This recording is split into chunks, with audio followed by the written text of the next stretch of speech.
কাছে বলতে হবে, নতুবা কোনো স্বপ্নে মানুষের কাছে বলতে হয় না।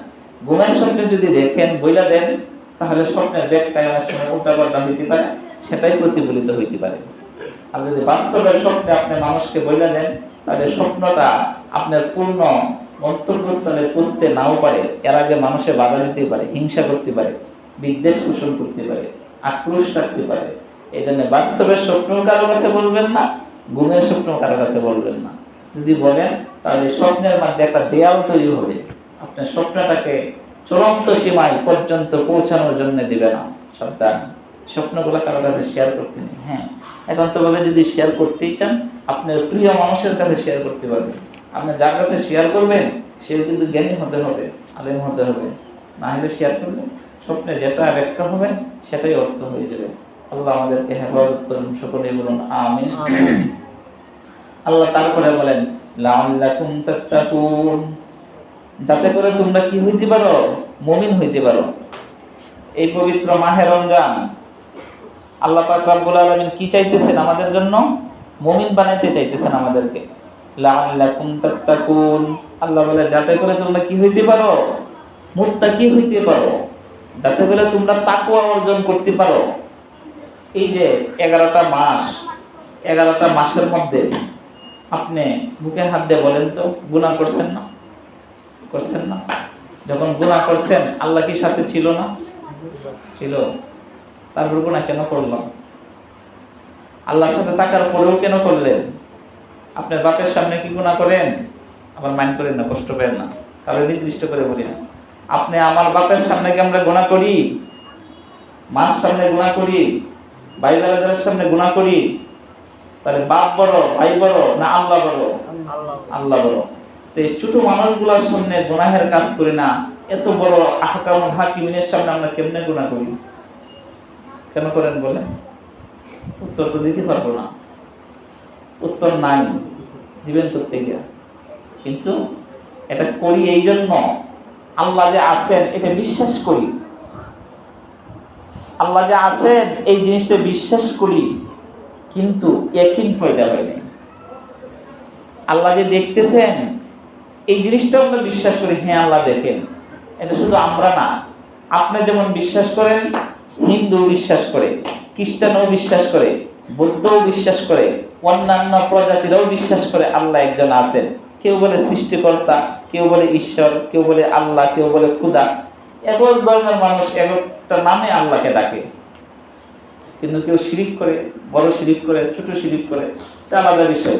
কিন্তু আল্লাহ যে একজন আছেন এটা সকলেই বিশ্বাস করে, কিন্তু ইয়াকিন সকলের কাছে নাই। ইয়াকিন একমাত্র মুসলমানের কাছে থাকবে। ইয়াকিন কি? ইয়াকিন হলো আল্লাহ যে দেখতেছেন, আমি গুনাহ করলে যে আল্লাহ দেখেন। আমার মার সামনে গুনাহ করলে যেমন আমি লজ্জিত হই, আমার আল্লাহর সামনে গুনাহ করলে আমি লজ্জিত হই। নাউযুবিল্লাহ। গুনাহের কাজ করলে যদি লজ্জা হয়, মনে করবেন আমার ইয়াকিন আসছে। আর যদি লজ্জা না হয়, হিন্দুর ছেলেটা যে গুনাহটা করতেছে, মুসলমানের ছেলেটাও যদি সেই গুনাহটাই করে, খ্রিস্টানের ছেলেটা যে গুনাহটা করতেছে, মুসলমানের ছেলেটাও যদি সেই গুনাহটাই করতেছে, মনে করবেন সে নামে শুধু মুসলমান, নামে হইছে ইমানদার, কিন্তু কামে না। কামে যদি হইতো তাহলে আমার মাওলা দেখতেছেন আমি দুনিয়া 2 জন 4 জনের সামনে গুনাহ করি না দুনিয়ার ভয়ে, কিন্তু মাওলার সামনে আমি কেমনে গুনাহটা করি। আল্লাহর এক বান্দারে বলা হয়েছে যে মুরুখ জবাই করে নিয়ে আসো, পীর সাহেব খেলাফত দিলেন। আজকে আমি একজনকে খেলাফত দেবো, যে সবাইকে বলছে মুরুখ জবাই করে নিয়ে আসো, স্বাভাবিকভাবে কথাটা বলছে। তাহলে কি করছেন তিনি? মুরুখ জবাইয়ের জন্য একজন সবাই মুরুখ জবাই করে নিয়ে আসছেন পীর সাহেবের কাছে, আজকে খেলাফত যেহেতু দিবে। তো আবার বলে দিচ্ছেন যে মুরুখ যে জবাই করবা কেউ দেখতে পারবে না। এখন একজনকে বলছে তুমি কিভাবে মুরুখটা জবাই করছো? পানির নিচে ডুব দিয়ে নিয়ে জবাই করছি, কেউ দেখে না, দুনিয়ার কেউ দেখে না। আরেকজনকে বলা হয়েছে তুমি কই জবাই করছো? জঙ্গলের ভিতরে রাত্রেবেলায় জবাই করছি, কেউ দেখে নাই। আরেকজনকে বলছে ঘরের দরজা বন্ধ করে ভিতরে জবাই করছি। পীর সাহেব বলতেছেন এগুলার দ্বারা খেলাফত পাইতে পারো না, খেলাফত নিতে পারে না। আরেকজনকে বলা হয়েছে তুমি কই জবাই করছো? ও হুজুর আমি তো মুরুখ জবাই করি নাই, এই যে মুরুখ নিয়ে আসছি। যে জায়গায় যাই ওয়া হুয়া মাআকুম আইনামা কুনতুম, সুবহানাল্লাহ। যে জায়গায় যাই আমি আমার আল্লাহকে দেখতে পাই, সুবহানাল্লাহ।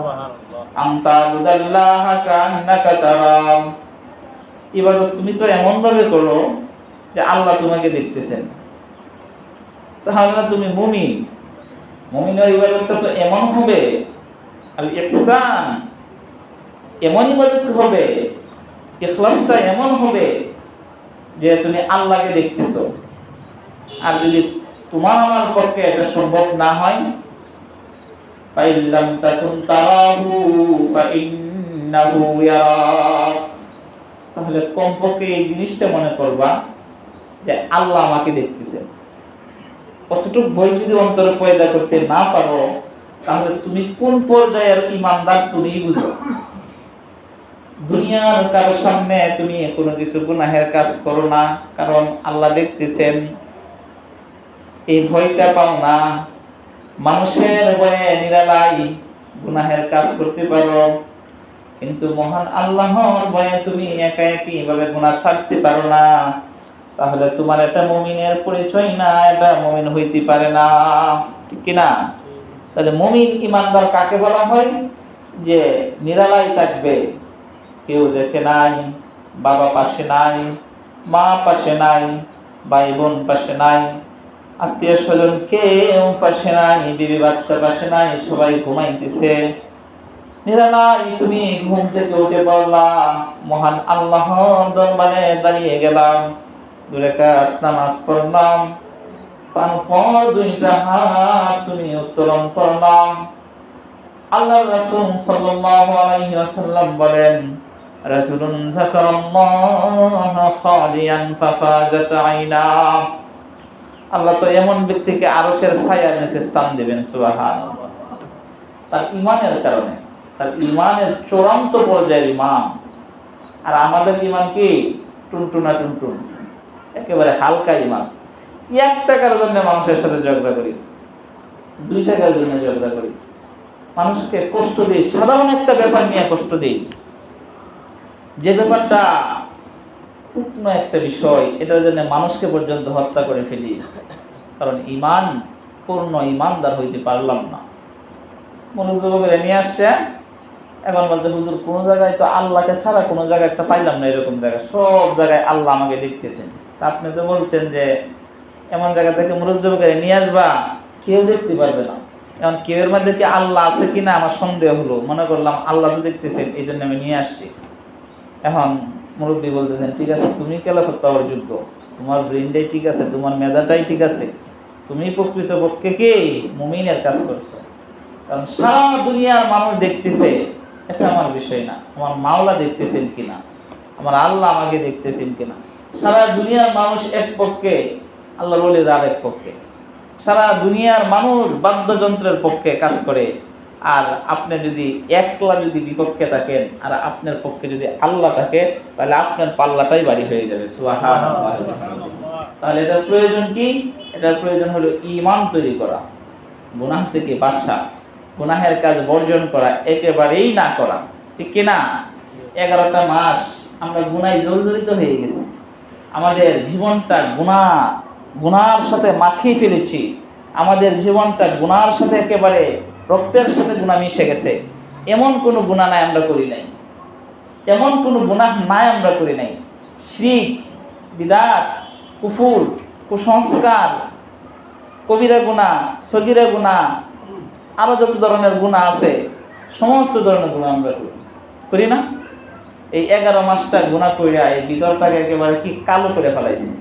রাসূল করিম সাল্লাল্লাহু আলাইহি ওয়াসাল্লাম বলেন, বান্দা যখন একটা গুনাহ করে তার ভিতরে একটা কালো দাগ পড়ে, আরেকটা গুনাহ করলে আরেকটা কালো দাগ পড়ে, এভাবে যখন বারবার সে গুনাহ করতে থাকে তার ভিতরে গুনাহ আর গুনাহ হয়ে যায়, গুনাহের কারণে তার ভিতরটা কালো কুচকুচে হয়ে যায়। এখন এই